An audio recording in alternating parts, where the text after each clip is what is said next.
Saya ingatkan, rakyat hari ini mengetahui secara persis bahkan detail rinci tentang apa saja yang telah dilakukan oleh penguasa terhadap urusan-urusan yang telah diamanahkan rakyat kepada para penguasa. Karena sekalipun walaupun 1 inci kalian tidak bisa berkhianat kepada rakyat, karena rakyat semua matanya melihat dengan mata yang jelas bagaimana pengkhianatan itu. Karena itu sebelum rakyat marah, segera kembalilah kepada rakyat, berpihak kepada rakyat, jangan berpihak pada oligarki. Segera hentikan proyek PSN PIK 2, hentikan proyek PIK 2, segera seret Aguan dan Antoni Solim ke penjara untuk mempertanggungjawabkan perampasan aset tanah yang dilakukan oleh properti Aguan yang rakus ini. Demikian, wassalamualaikum warahmatullahi wabarakatuh. Takbir. Bismillahirrahmanirrahim. Assalamualaikum warahmatullahi wabarakatuh. Waalaikumsalam warahmatullahi. Saya Ahmad Kojuddin, sarjana hukum, advokat, koordinator dari tim advokasi melawan oligarki rakus perampas tanah rakyat yang terus menggugat oligarki di pengadilan. Terkait acara esok, yakni acara penyelenggaraan kemerdekaan menyampaikan pendapat di muka umum, perlu kami sampaikan beberapa hal sebagai berikut. Yang pertama, kemerdekaan menyampaikan pendapat di muka umum adalah hak konstitusional yang dijamin oleh Undang-Undang Dasar 1945, khususnya pasal 28, di mana hak konstitusional itu ketika dijalankan oleh setiap warga negara, maka tidak boleh ada warga negara lainnya yang menghalangi, menghambat, apalagi menggagalkan. Kedua, terhadap proses penyelenggaraan hak konstitusional berupa menyampaikan pendapat di muka umum, alat-alat negara dalam hal ini institusi kepolisian harus memberikan pengamanan, di mana teknis pengamanannya sudah diatur secara rinci melalui Undang-Undang Nomor 9 tahun 1998 tentang penyelenggaraan kemerdekaan menyampaikan pendapat di muka umum. Dan tugas panitia hanya menyampaikan pemberitahuan 3 hari sebelum hari H pelaksanaan.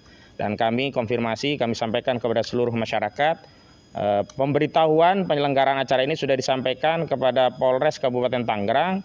Oleh karenanya, gerakan rakyat anti oligarki ini sudah memiliki hak konstitusional secara prosedural dan substansial untuk melaksanakan agenda menyampaikan pendapat di muka umum besok yang akan dilaksanakan di Desa Kohot pada tanggal 8 Januari 2024. Ya, selanjutnya saya menghimbau ke beberapa pihak. Yang pertama, kepada segenap elemen rakyat, bahwa kita adalah saudara sebangsa dan setanah air. Musuh kita sama, yakni tadi state corporate crime, oligarki jahat yang merampas tanah rakyat, merampas tanah saudara kita, dan negara yang memberikan fasilitas terhadap proses perampasan tadi. Karena itu kita jangan mau dibenturkan, kita jangan mau diadu domba, justru kita harus bersatu, bersinergi untuk mengembalikan hak-hak rakyat, mengingatkan negara agar kembali kepada fungsinya sebagai pelindung, pengayom, dan pelayan masyarakat, sekaligus memberikan sanksi dan hukuman kepada oligarki jahat yang telah merampas hak-hak rakyat menggunakan negara sebagai sarananya. Yang kedua, kami juga menghimbau kepada para tokoh, para ulama, para alim, advokat, akademisi untuk bisa terlibat aktif membersamai pada acara besok, termasuk pondok pesantren bisa mengajak santri-santrinya. Kenapa demikian? Karena tugas amar ma'ruf nahi mungkar sebagaimana sabda Nabi SAW, man ra'a minkum munkarom falyughayyirhu biyadihi fa illam yastati fa bilisanihi fa illam yastati fa biqalbihi fadzalika ad'aful iman. Artinya hadis ini telah memerintahkan kepada kita dalam status kita sebagai muslim, bukan hanya tugas, kewenangan, dan tanggung jawab kami yang melakukan amar ma'ruf nahi mungkar, melainkan ini adalah tugas setiap individu muslim. Terlebih lagi, tugas dan tanggung jawab ini menjadi beban berat bagi para alim, para ulama yang lebih mengetahui rincian dalil-dalilnya, dan para akademisi yang lebih mengetahui fakta-fakta tentang peraturan dan kebijakan, termasuk para aktivis yang lebih mengetahui kerusakan yang terjadi di lapangan. Selanjutnya, terakhir saya menghimbau kepada negara untuk terlibat. Jangan biarkan rakyat ini menjadi yatim piatu, memperjuangkan haknya secara sendiri-sendiri, seolah-olah tidak ada penguasa.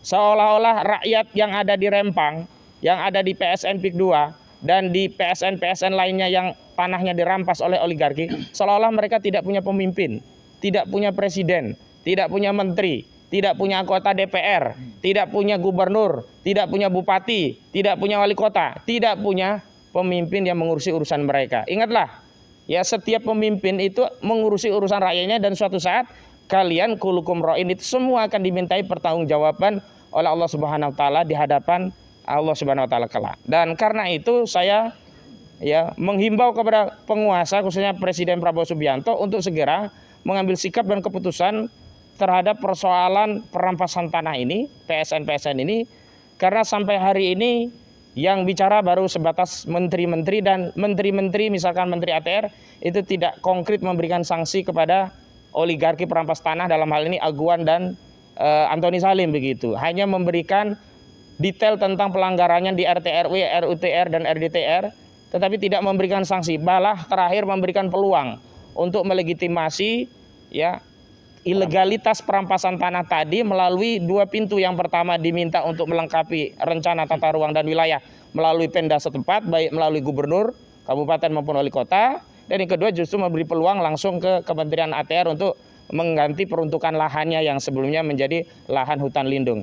Jadi saya ingatkan, rakyat hari ini mengetahui secara persis bahkan detail rinci tentang apa saja yang telah dilakukan oleh penguasa terhadap urusan-urusan yang telah diamanahkan rakyat kepada para penguasa. Karena sekalipun walaupun 1 inci kalian tidak bisa berkhianat kepada rakyat, karena rakyat semua matanya melihat dengan mata yang jelas bagaimana pengkhianatan itu. Karena itu sebelum rakyat marah, segera kembalilah kepada rakyat, berpihak kepada rakyat, jangan berpihak kepada oligarki. Segera hentikan proyek PSN PIK 2, hentikan proyek PIK 2, segera seret Aguan dan Antoni Salim ke penjara untuk mempertanggungjawabkan perampasan aset tanah yang dilakukan oleh properti Aguan yang rakus ini. Demikian, wassalamualaikum warahmatullahi wabarakatuh. Takbir.